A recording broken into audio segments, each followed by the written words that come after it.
So the whole reason for mastopexy of any sort is to rejuvenate the breast. It's like a facelift, it's like a tummy tuck. It's getting rid of extra skin.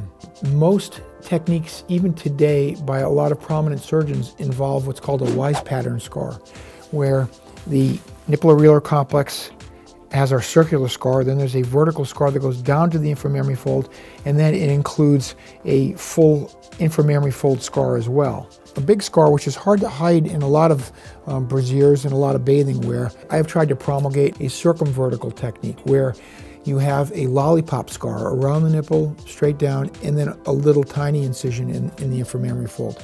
In my practice, about 95% of patients have the addition of an implant at the time of circumvertical mastopexy. You're creating a round shape.